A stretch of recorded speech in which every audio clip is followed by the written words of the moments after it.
Assalamualaikum warahmatullahi wabarakatuh. Alhamdulillahirabbil alamin. Wa bihi nasta'inu ala umuri dunya waddin. Wassalatu wassalamu ala sayyidina Muhammadin wa ala alihi wa sahbihi ajma'in, amma ba'du. Hadirin wal hadirah rahimakumullah. Kita lanjutkan kajian Arba'in Nawawi yang ketiga. Kita masuk hadis yang ketiga. Bismillahirrahmanirrahim. Al-hadisu as-salisu an Abi Abdurrahman Abdullah bin Umar bin Khattab radhiyallahu ta'ala anhum. Hadis yang ketiga diriwayatkan dari Abdurrahman Abdullah bin Umar bin Khattab. Rasulullah sallallahu alaihi wasallam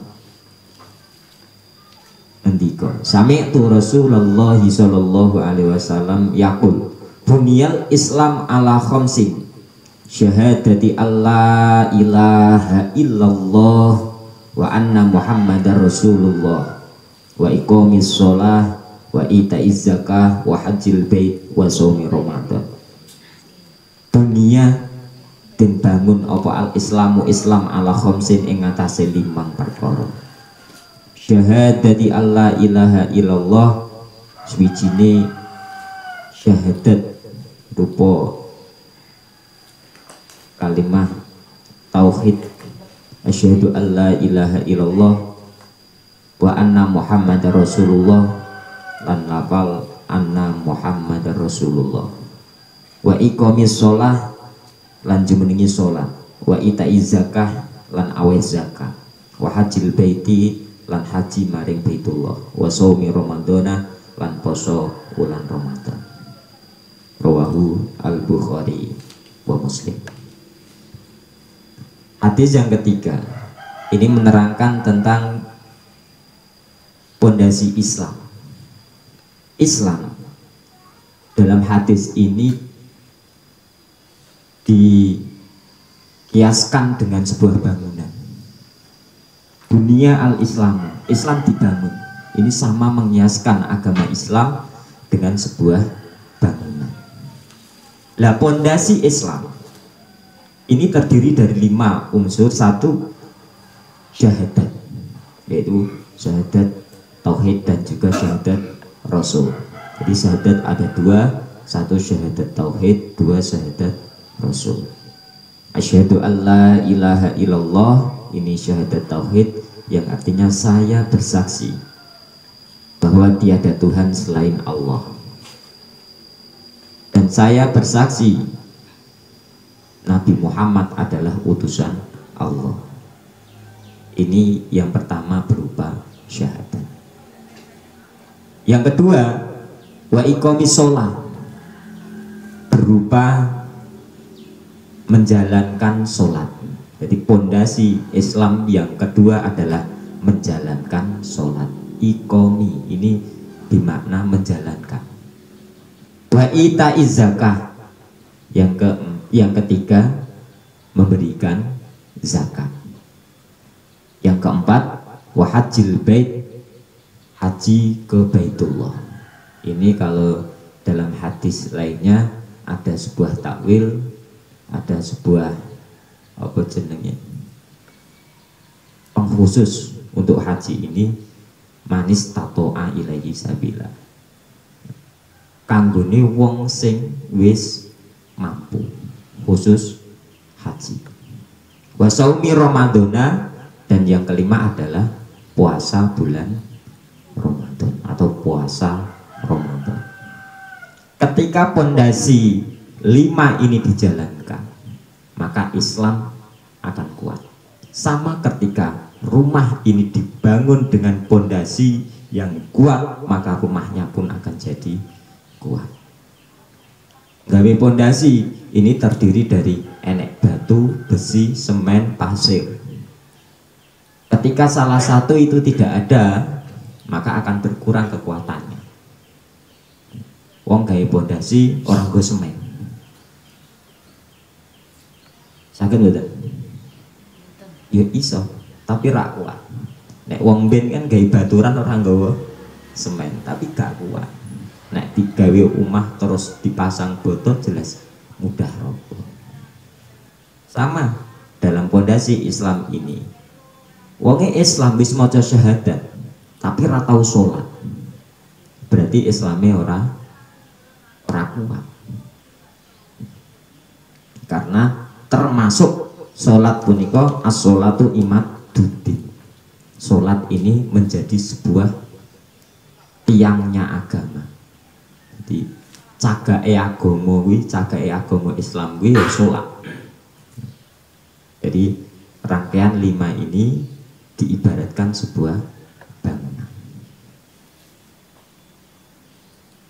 Paman akomaha fakot akomatin. Wong kok nglakoni salat, berarti dekne akomatin, menguatkan agama.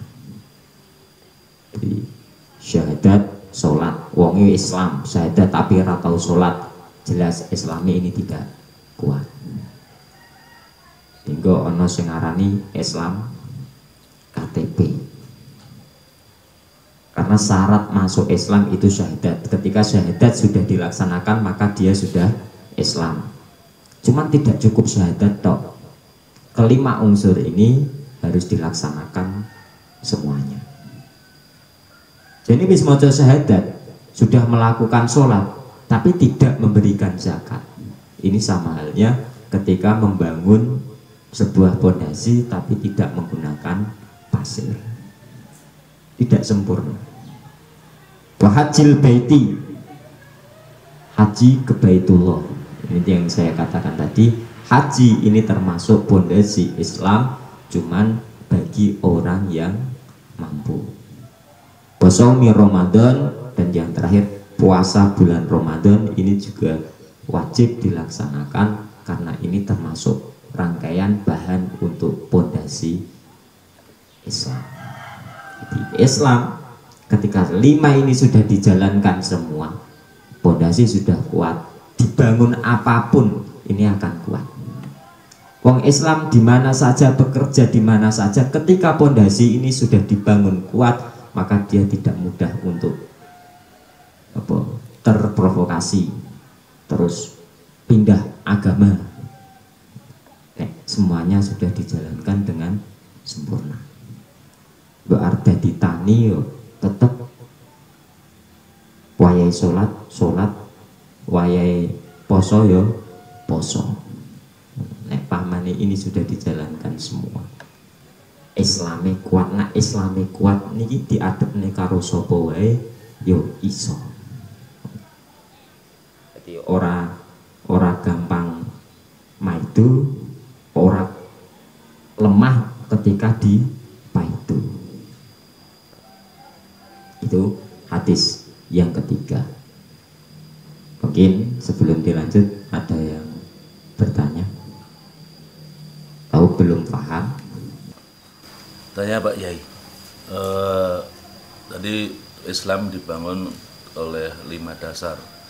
Jadi gimana kalau ada salah satu dari pondasi tadi tidak dikerjakan, apakah Islamannya atau kesaksiannya itu menjadi rusak atau batal? Ini ada pertanyaan dari Bapak Syaihu, bagaimana ketika salah satu pondasi ini tidak dijalankan, apakah Islamnya batal? Ini dalam tafsir dijelaskan, faman ata bihadhil khamsi faqad tama islamuhu. Ketika 5 ini dijalankan maka akan sempurna Islamnya. Nah, ketika salah satu ini tidak dijalankan maka tetap Islam tapi tidak sempurna, asalkan syaratnya adalah yang tidak dijalankan ini selain syahadat. Sebenarnya wong tidak bersyahadat tadinya selain Islam lah ya, masuk Islam karena syaratnya adalah syahadat, dia tidak bersyahadat, ngerti-ngerti sholat, ini juga percuma. Makanya selain syahadat maka tetap Islam tapi tidak sempurna. Pakot tama islamuhu kama annal baita yatimu bi arkanihi. Sama seperti bangunan rumah ini, ketika tidak komplit bahannya maka tidak sempurna pula bangunan. Tetap jadi rumah tapi tidak sempurna. Omah orene cagake iso ngadeg tapi rak sempurna, gampang ambruk. Wong Islam, wonge ngaku Islam cuman tidak pernah puasa, tetap Islam tapi yo Islam yang tidak sempurna. Itu mungkin ada yang menambahi. Ya, contohnya ketika seorang dia mengaku Islam, ada salah satunya dia tinggalkan sholat itu karena ada, bukan karena dia nggak paham, tapi karena sombong meninggalkan sholat. Nah, itu apakah tidak menjadikan dia kafir karena dia sudah ingkar terhadap perintah Allah yang terutama tentang sholat tadi. Itu karena dia sombong, nggak mau mengerjakan sholatnya, bukan karena ada malas dan lain sebagainya, beda lagi. Mungkin gimana, Yai? Terus ketika olehnya meninggalkan rukun Islam ini adalah karena unsur kesengajaan, intinya gitu, nggih. Dia paham itu adalah perintah Allah, terus dia sengaja meninggalkannya, bukan karena dia tidak paham atau bukan karena dia mu'alaf baru masuk Islam, tapi karena dia memang benar-benar nopo jenenge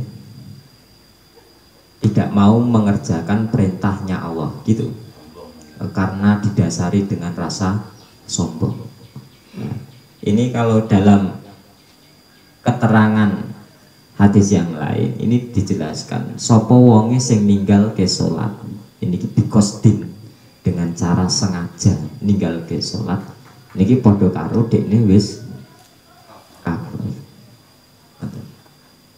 Nah itu nek disertai dengan kesengajaan dan didasari dengan sebuah kesombongan, niku berarti ya sudah rubuh Islam itu. Ini ngobrol-ngobrol ringan saja. Tadi apa yang ditanyakan Pak Saiful Lukman sudah dijawab berdasarkan hadis yang diutarakan Pak Yai Aziz, yang berbunyi, hadis ini kalau nggak salah diriwayatkan Imam Bukhari dan juga Imam Muslim, faman tarokas sholah fahuwa kafirun. Siapa yang meninggalkan sholat maka dia kafir.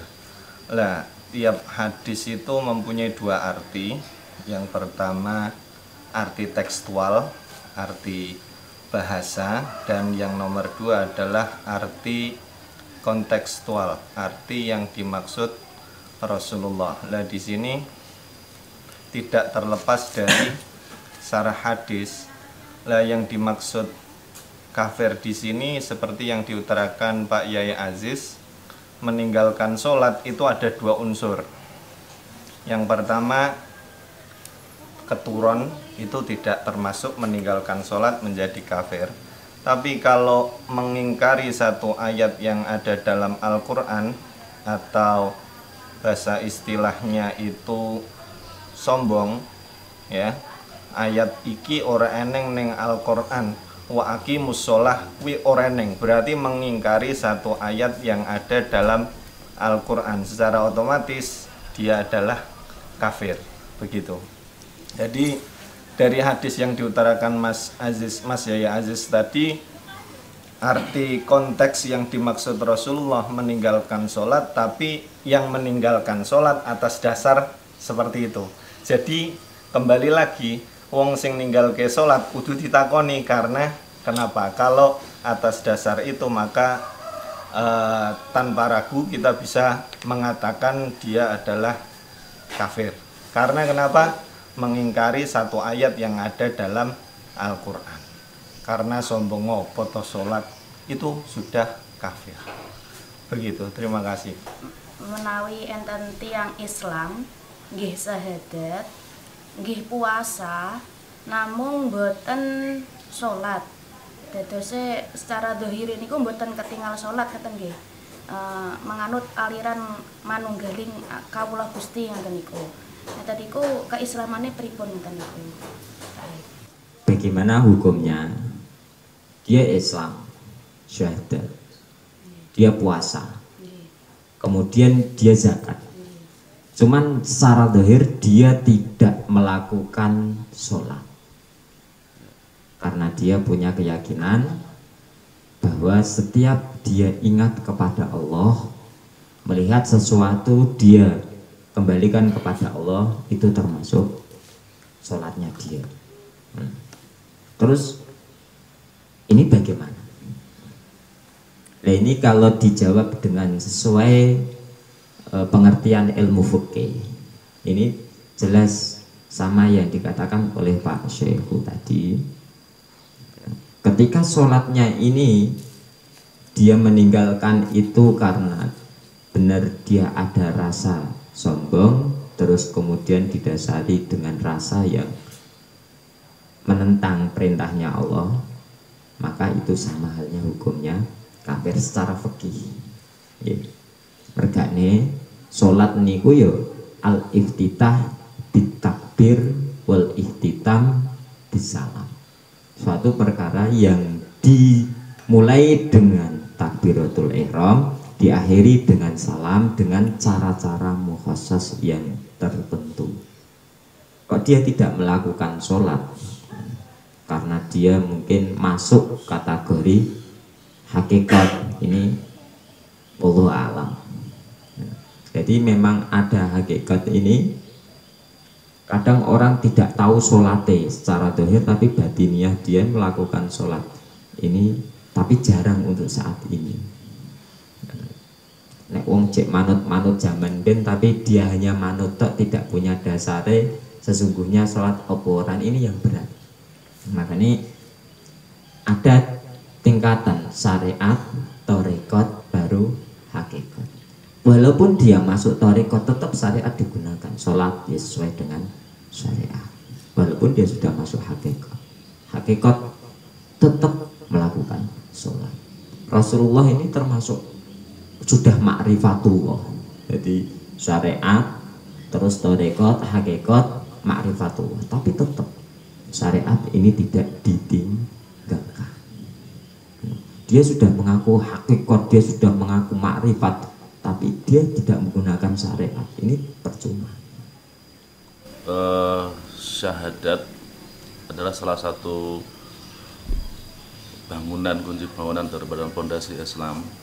Maka syarat syahadat yang mungkin sudah kita lakukan itu memang harus kita pegang teguh ya dengan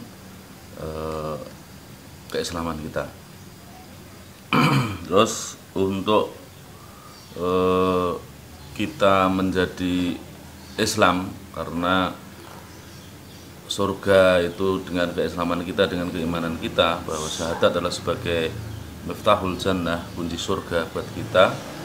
Sehingga ketika orang sudah mengucapkan dua kalimat syahadat, sudah punya keyakinan walaupun sebesar biji zarrah, seperti dalam sebuah hadis bitokoh ya, hadis yang sangat panjang sekali ya, kita nggak tahu namanya keimanan itu yang apa yang di dalam hati.